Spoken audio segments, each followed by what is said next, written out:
Olá, meus queridos irmãos, bom dia a todos, a graça e a paz do Senhor e Salvador Jesus Cristo. Sejam todos muito bem-vindos, você que nos assiste pela transmissão do YouTube, do canal da Quarta Igreja Presbiteriana de Garanhuns, e aos irmãos que também estão aqui presentes no estúdio, sejam bem-vindos nessa manhã de domingo, dia do Senhor, dia 31 de maio, último dia do mês. Já estamos entrando aí para o 6º mês, para a glória do Senhor. A metade do ano está começando a findar. E a nossa aula também, estamos na última aula, na 4ª aula sobre o juízo divino. E hoje nós vamos trabalhar sobre a certeza da salvação e a segurança do crente. Hoje a aula ela é específica para o juízo não condenatório, mas sim galardoador, que dá, assim, a premiação aos servos do Senhor, que fizeram um trabalho de fato que glorificaram a Ele. Vamos iniciar essa aula com uma oração, para que o Senhor esteja iluminando nossa mente, nosso coração e assim entendendo a palavra do Senhor. Oremos. Senhor Deus e Pai, te exaltamos por essa manhã, por essa última aula, por esse domingo que finda maio. Ó Deus, abençoa, ilumina nosso pensamento, nosso coração, para que possamos entender a Tua palavra. Nos esclarece através do Teu Santo Espírito, porque sem Ele nada podemos fazer. Nós já te agradecemos no nome de Jesus. Amém. A perspectiva do juízo sob a ótica da graça de Deus é o que nós vamos abordar nesta manhã, segundo os textos bases, que está de forma aqui bem resumida para ganharmos tempo e qualidade. João 5:24 vai dizer que nós passamos da morte para a vida.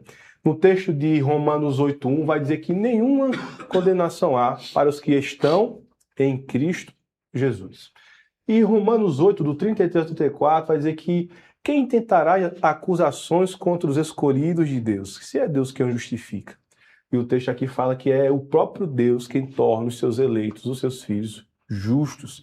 Então, é dentro desses 3 textos que nós vamos meditar sobre a certeza da salvação e a segurança do crente. Desde já curta e compartilhe esse vídeo, compartilhe com o máximo de pessoas que você puder, para que essa aula também abençoe outras vidas. Na nossa introdução, meus queridos, o juízo sob a ótica da graça. A santidade absoluta de Deus poderia gerar pavor na alma humana. E, de fato, ela gera até pavor na alma humana para aqueles que não são eleitos, que não foram alcançados pela graça. As pessoas, elas temem o juízo de Deus e não o próprio Deus. A santidade do Senhor é algo realmente sagrado, que não pode ser violado, que não pode ser agredido pelo homem, porque ela é santa, é justa. A esperança cristã, então, é uma confiança inabalável no coração dos eleitos, dos filhos de Deus.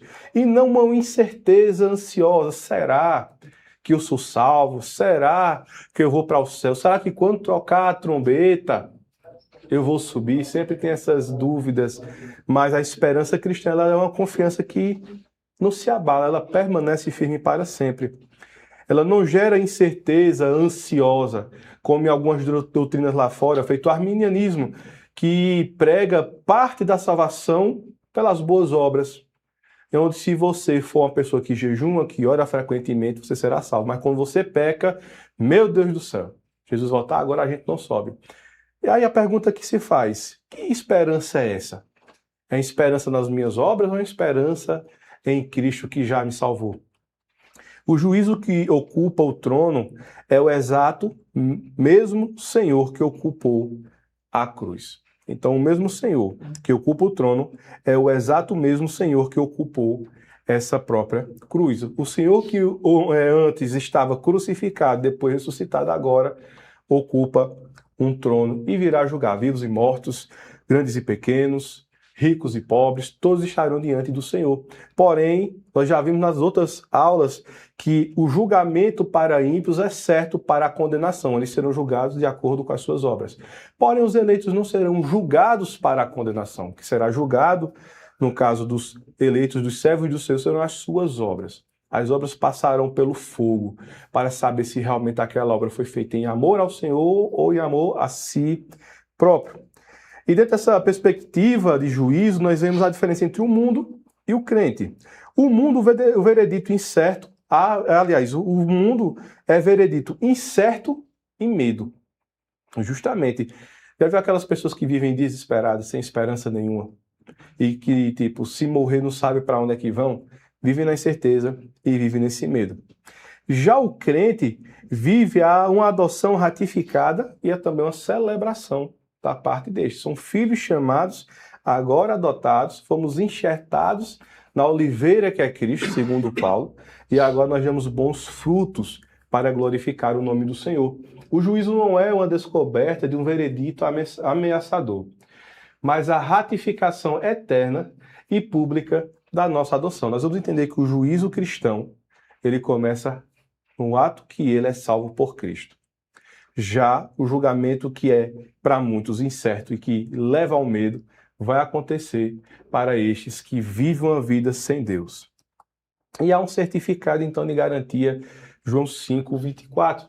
Tem a vida eterna, não entra em juízo, mas passou da morte para a vida. Esse texto é importantíssimo, porque Cristo não está apenas expressando que eles têm a vida eterna, mas além disso ele fala, estes que têm a vida eterna, que receberam Cristo aqui, têm, essa palavra está no presente, não terá, não entra em juízo. Esse juízo, de fato, é para a condenação, mas ele passa da morte para a vida eterna. Então, a nova e inalterável posição jurídica do crente perante o tribunal divino é essa, que ele tem vida, e ele tem vida eterna. A vida eterna como posse presente, como acabei de falar, é o tempo verbal, é presente, tem e não futuro, terá. A regeneração é o início da eternidade manifestado no tempo atual. Todo cristão que foi alcançado pela graça, ele tem um processo de regeneração aqui nesta terra. Aos poucos os pecados vão sendo deixados de lado e vamos sendo purificados, mas seremos só apenas completos quando estivermos na eternidade. E esse processo nós chamamos na teologia é o já, mas ainda não. Já somos salvos, mas não completamente. Porém, essa completude, ela não depende do homem em si para ser assim estabelecida. Ela depende do Espírito Santo através da santificação, do ouvido de oração, de ouvido de leitura, que vai transformando o nosso ser. Não corremos para a vida eterna, nós vivemos a partir dela. Então a gente já está vivendo a vida eterna aqui na Terra, com a perspectiva celestial, que um dia ele voltará, se ele não voltar, nós iremos parte desta vida, mas estaremos com o Senhor para todos sempre. Então, nesse período aqui, fala que a cruz é a regeneração, início da vida eterna, vem a morte física, que é uma falsa expectativa para muitos. Para nós cristãos, por exemplo, a morte ela é como se fosse uma amiga, nos conduz à vida eterna, aos braços do Pai, mas para muitos, isso aí é condenação. Ao final, a Bíblia fala que depois da morte, segue-se o juízo. Isenção do juízo condenatório. O veredito antecipado. A justificação no presente antecipa a sentença do juízo final. É interessante essa parte, porque na doutrina da justificação, que é um ato forense, como nós chamamos, ela é de fora para dentro. Ela é imputada ao homem. O homem não merece, mas Cristo, por graça e misericórdia, imputa para que eles sejam assim justificados. Não do nada, mas pela justiça de Cristo na cruz. Então, logo, essa justificação, ela é no presente e ela antecipa a sentença do juízo final. Ela libera a gente da nossa condenação, do nosso ato condenatório. Somos agora vistos como justos em Cristo Jesus. O réu é declarado justo. Deus já emitiu a declaração de absolvição com base em quem? Em Cristo. Ele pagou nossos pecados na cruz, logo ele nos chamou, nós cremos, passamos da morte para a vida, já não há mais juízo e agora nós desfrutamos dessa justiça que vem de Cristo. E o processo então é encerrado e selado contra nós. Reabrir um processo já pago invalidaria a própria justiça divina. Então, nem Satanás pode reabrir processos contra nós. Uma vez essa justiça aplicada em nossas vidas, por intermédio de Cristo, não tem como mais voltar. Por isso que vem aquela pergunta, pois quem vai condenar os eleitos do Senhor? Se é Deus quem os justifica. Não tem como reabrir mais processo.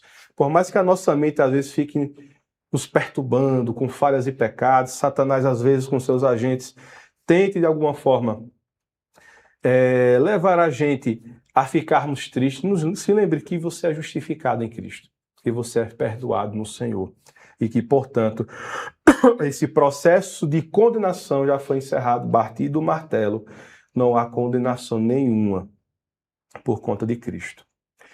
A irrevogabilidade, então, da justificação, segundo a Confissão de Fé de Westminster, vai dizer que a justificação altera permanentemente os status do indivíduo. A justificação ela é um ato que nos coloca numa posição diferente, antes de condenados, para agora justificados. Então, ela não é um processo como a regeneração, a santificação. A justificação é um ato, é lhe tornar justo. Você agora é justo, está selado, como diz lá fora, é prego batido e ponta virada. Não tem como mais você revogar esse ato, ir atrás. Ah, mas eu vou falhar, vou pecar. Vai. O pecado agora acontece como forma acidental na vida do cristão, mas não revoga a justificação. Pode ser que em algum momento da vida você se afaste dos caminhos do Senhor, mas o verdadeiro eleito, ele retorna pela graça. Ele retorna como filho pródigo. E essa segurança é inabalável. O crente nunca mais cai do estado de justificação. A cruz não é um teste, é uma decisão final. Não é, vamos lá, vou morrer na cruz, mas você tem que escolher me aceitar. Não, a condição não é essa. A condição é que ele chama os seus eleitos. A Bíblia fala na oração do capítulo 16, se eu não me engano, ou 17 de João, que todos aqueles que o Pai deu a Cristo, nenhum se perderá. Essa é a nossa certeza, somos de Cristo, não vamos nos perder. Repito, por mais que pode acontecer como o filho pródigo, da vez passar uma temporada lá no mundo, mas você voltará pela graça de Deus, se assim o Senhor quiser e permitir. Então, meus queridos, é irrevogável a doutrina da justificação. Cristo já pagou os nossos pecados, nos tornando justos. A cédula que era contra nós, ela foi literalmente rasgada, cravada na cruz, e está lá pago. Tetelestai foi consumado, de fato está pago. Do medo, então, a confiança, o fim da ansiedade. Sem sorteios divinos, sem expectativas incertas e sem temor, sem terror diante do tribunal. A paz, então, ela é estabelecida, a condição espiritual foi permanentemente definida no Calvário. Veja que toda a obra da salvação é aplicada diretamente a Cristo. Ele é quem estabeleceu tudo isso. A pergunta, salvação ou condenação, não será respondida no último dia, porque ela já foi respondida aonde? Na cruz. E lá, de fato, a obra do Senhor ela é completa na vida dos seus filhos. Por isso, pessoal, que a gente tem que entender e desfazer essas doutrinas que a gente escuta muito aí fora. De achar que a pessoa ela pode escolher ser salva e não ser salva. A pergunta que se faz é, já que uma pessoa pode escolher ser salva e não ser salva, então a obra de Cristo ela é incompleta? Ela é inválida? Porque aquela pessoa pode escolher ser salva, escolher o sacrifício de Cristo, não escolher. Então aquela pessoa que um dia escolheu, mas hoje abriu mão, então foi invalidado o sacrifício de Cristo sobre aquela vida. Não pode ser dessa forma, porque o sacrifício de Cristo ela é completo e eficaz. Então, se ele atingiu o pecador não tem mais domínio sobre ele. Fomos libertos da presença do pecado, fomos libertos, de fato, do seu governo sobre as nossas vidas. Estamos livres do pecado. Podemos falhar como ainda resquícios da velha natureza, mas ela não nos domina mais. Então, logo, essa obra ela é aplicada em nossas vidas. E vem, portanto, o veredito de fora de nós. A justiça de Cristo ela é imputada. A nossa segurança repousa na perfeição da justiça de Cristo, não na nossa performance instável. Isso traz uma paz e uma segurança enorme, irmãos, porque se dependesse da gente, a nossa salvação, estaríamos no inferno. Com certeza estaríamos no inferno. No tribunal divino, não apresentamos as nossas obras, apresentamos o nosso substituto. E é interessante isso aqui, meus irmãos, porque no tribunal divino, de fato, nós, quando formos apresentados diante do Senhor, não será jogados os nossos pecados na nossa cara, porque já foram todos pagos por quem? Pelo nosso substituto. O juiz, Deus Filho, o próprio Senhor Jesus Cristo, jamais poderá condenar aqueles que fazem parte do seu próprio corpo. Uma vez dele, sempre com ele. Uma vez salvo, salvo para sempre. Então, nesse caso, a gente já vive a antecipação da graça. E em exemplos bíblicos, nós vemos o ladrão da cruz. Quais eram as obras que ele, porventura, fez para ser salvo? E foi salvo por graça. Logo, como eu já falei, o filho pródigo Foco na dignidade restaurada. O pai entrega o anel e a túnica, recebendo assim de volta como filho legítimo e não como um réu incondicional. Então a gente vê de fato nesses exemplos bíblicos como Cristo ele se apresenta diante dessas dificuldades, salvando o homem totalmente, sem que dependa de nada. Apenas ele é condicionado através da pregação do evangelho a responder por fé agora a Cristo. Mas essa fé vem pelo ouvir a palavra de Deus. E quem convence o homem da justiça, do pecado e do juízo é o próprio Espírito Santo. Então nós temos aqui, meus irmãos, a tripla garantia da salvação. A natureza presente é uma posse imediata. A vida eterna já é desfrutada agora, como nós já falamos. É uma natureza definitiva. Esse status jurídico ele é final. A dívida já foi cravada na cruz, de pecados do passado, do presente e do futuro. É uma natureza irreversível, não tem como você reverter essa questão. A preservação divina, aquela que começou a boa obra, há de terminá-la em nossas vidas. Então essa é uma segurança que nós temos. Na tripla garantia da salvação, a natureza é presente, ela é definitiva e é, portanto, irreversível. Então, meus irmãos, portanto, agora já nenhuma condenação há para os que estão em Cristo Jesus. Louvado seja Deus, portanto, por isso. Então, agora aqui a gente vê uma perspectiva de pecado versus condenação, na realidade moral versus realidade forense. O pecado ainda habita no crente, exigindo luta diária. A velha natureza ainda persiste, mas ela não tem domínio sobre nós. A condenação, ela é totalmente ausente para a vida do crente. Por mais que ainda tenha resquícios da velha natureza, mas é totalmente ausente por conta da liberdade judicial. Ele já é tido como justo, é um ato. O pecado vai ferir a comunhão com o Pai, de fato. Mas ela não altera os status jurídicos do filho justificado. Por isso que há uma luta. A gente precisa fugir do pecado, renunciar à velha natureza e viver sempre nova vida. Princípio da satisfação plena. Deus é absolutamente justo, ele não pune o exato mesmo pecado duas vezes. Uma no substituto e outra no salvo. Ele não trabalha nessa perspectiva. O pecado já foi perdoado. Claro que isso não dá brecha para que a gente venha viver pecando. O verdadeiro salvo, ele peca, mas ele se arrepende. Ele busca sempre a regeneração. Ele busca sempre a santificação. O estado, então, assim, de justiça. A justificação como um escudo jurídico, protegendo, então, o eleito de Cristo. Exigências da lei e a acusação já foram todos pagos em Cristo, a justiça de Cristo. Por isso que existe esse círculo em volta do ser e essas setas que batem e voltam, porque a lei já foi cumprida em Cristo. Todos os mandamentos foram cumpridos no Senhor. Só Ele é quem poderia cumprir isso de fato. E essa justiça agora é aplicada em nós, o ato forense exterior.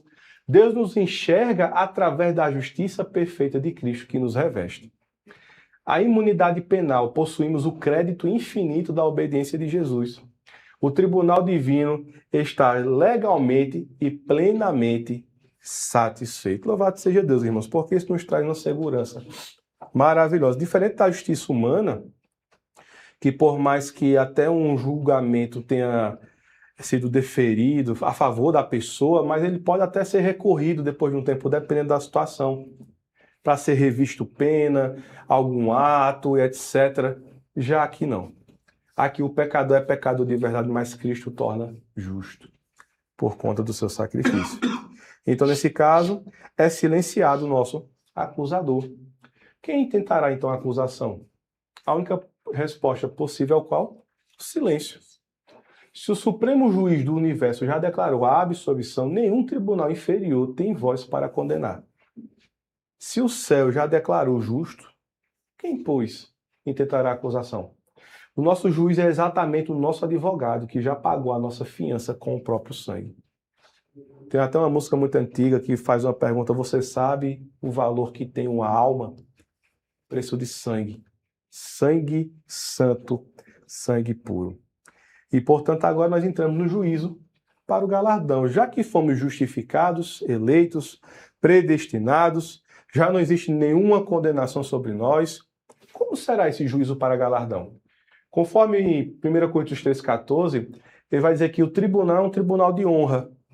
O juízo do crente não é uma corte criminal assustadora, mas um uma tribuna de coroação pelas obras.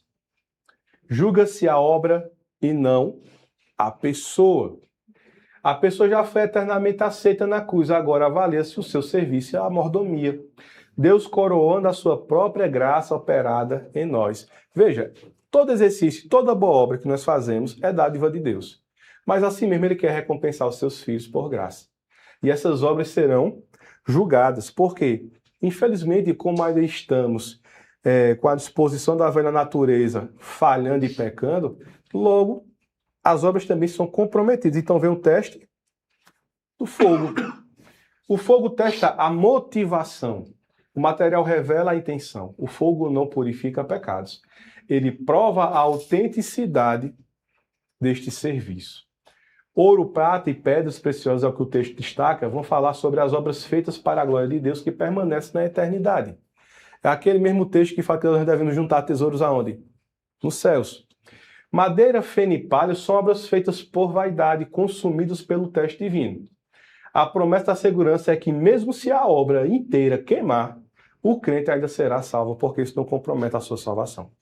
Então, a pergunta que se faz é: onde está o nosso coração na obra do Senhor?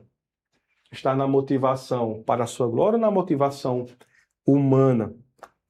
Então, meus queridos, a salvação versus o galardão, está aqui explícito, vai trabalhar a salvação, o dom, presente e gratuito, baseado exclusivamente na justificação de Cristo. É exatamente igual para todos os justificados e define onde você passa a eternidade. O galardão é a recompensa, varia. É uma recompensa variada, baseada no serviço após a conversão. É proporcional à fidelidade e mordomia individual e define como a obra de Deus é honrada em você. Então, meus irmãos, isso aqui é sério, a gente não pode ser omisso. Se Cristo nos chamou, somos salvos, devemos praticar boas obras.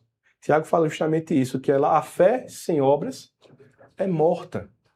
Então, essa fé que é viva em nosso coração deve ser evidenciada com os serviços. E onde nós podemos servir? É só em ministérios na igreja? Não. Podemos servir pregando o evangelho no nosso local de trabalho, no nosso local de estudo, nos nossos familiares, em ambientes propícios, com serviços de amor também, através da profissão que nós exercemos, entendendo que isso é uma vocação do Senhor em nossas vidas para abençoar pessoas. Então, meus irmãos, nós temos diversos meios, portas, estradas que podemos, assim, fazer uma obra, não visando, eu vou fazer isso aqui porque eu vou ter um prêmio lá no céu, um galardão. Não, meu querido, prega o evangelho por amor a Deus, pelo que ele já fez. É como a gente fala, o evangelho é um mendigo dizendo a outro mendigo onde encontrar o pão. Então, nós encontramos o pão. Então, vamos avisar os outros onde é que tem pão de verdade, o pão da vida que é Cristo. E assim, nós vamos receber uma recompensa do Senhor. Nós não sabemos que prêmio é esse, né? Alguns falam que é uma coroa, outros falam que é um cetro, que são anéis, são joias, nós não sabemos. Quando chegar lá, a gente vai saber se assim, quando as nossas obras passarem por esse teste do fogo, forem aprovadas. Mas que a gente possa ter o nosso coração à disposição de Cristo, para fazer em amor e não se preocupar se você vai morrer por conta disso, mas se morrer, é melhor estar com Cristo. 1000 vezes melhor. Exemplos, então, aqui dos talentos e a coroa da justiça. A parábola dos talentos, foco na fidelidade ao que foi devidamente confiado. O ápice do prêmio é ouvir do próprio juiz a declaração da aprovação. Muito bem, servo bom e fiel. Porém, nesse mesmo texto, teve um deles que pegou o talento e fez o quê? Enterrou. Deus deu o talento a ele, ele não investiu, ficou com medo, disse, não, ficou com zelo, eu vou guardar, não vou usar, vou enterrar e quando ele voltar eu dou a ele. Veja, esse que fez isso foi condenado, mas foi chamado de quê? Servo mau. Servo mau. Os outros eram o quê? Colocaram para render. Esses investiram, um conseguiu o dobro, o outro também tinha um, conseguiu dois, o outro tinha mais, conseguiu mais. Conseguiu investir as suas ferramentas no reino. E nós, irmãos, temos vários dons e talentos. Só que a gente se acovarda por preguiça. A verdade é essa. A gente não quer fazer porque é penoso sair de casa no frio de noite, para ir, quem sabe, para uma capelania hospitalar, ou no sábado para ir para prisão evangelizar, ou fazer alguma ação social na semana. É penoso fazer isso. É penoso falar de Cristo muitas das vezes. Às vezes você tem aquela disponibilidade para orar pela vida das pessoas e se nega de orar por elas.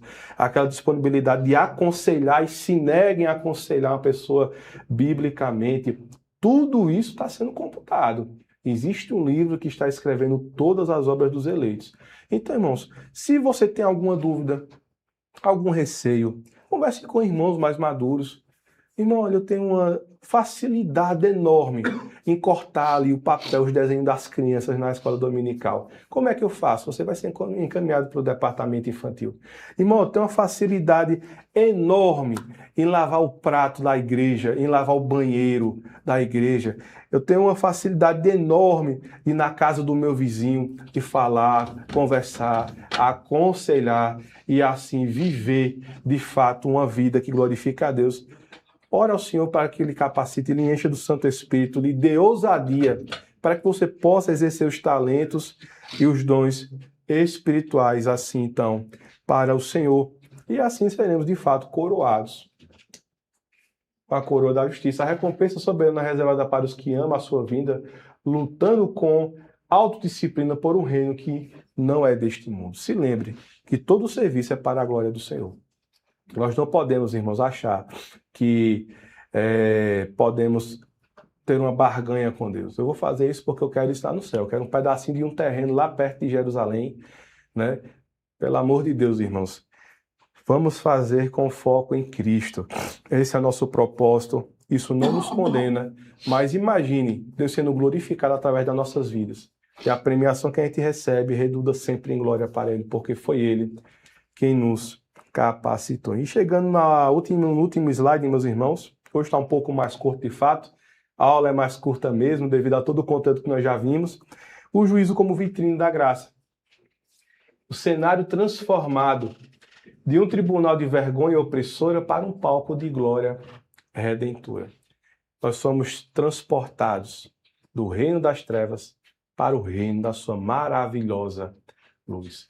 O que antes nós éramos condenados, réus, fomos tornados então justos, graças a Deus, por intermédio de Cristo.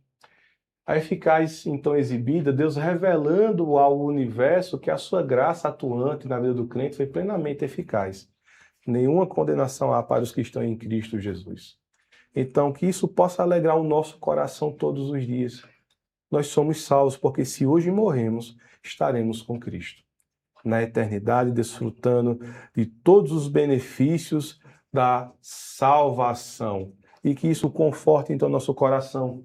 A vindicação pública. Os justos, muitas vezes anônimos ou perseguidos, serão publicamente honrados perante o mundo. Todos aqueles que foram um dia martirizados no nome de Cristo, que foram, então, mortos, perseguidos, ou que viveram uma vida como a nossa hoje aqui no Brasil, graças a Deus, que a gente tem a liberdade de vir à igreja, serão assim, então, proclamados os justos, honrados e assim, então, justificados. Então, meus queridos, essa nossa aula, nós encerramos esse período de 4 estudos sobre o juízo divino.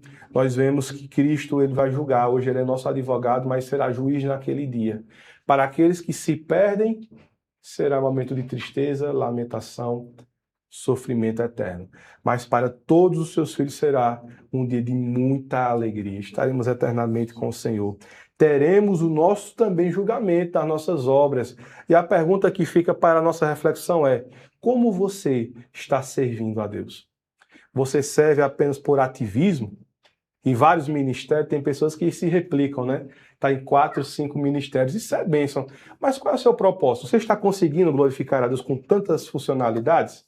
Às vezes é melhor você estar em apenas um, servindo com excelência e qualidade, do que em 2, 3, 4, 5 e você tem tempo para nada.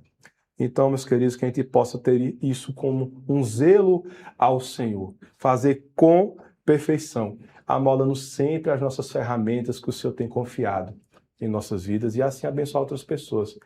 pregue o evangelho, sirva a uma igreja local, não fique distante.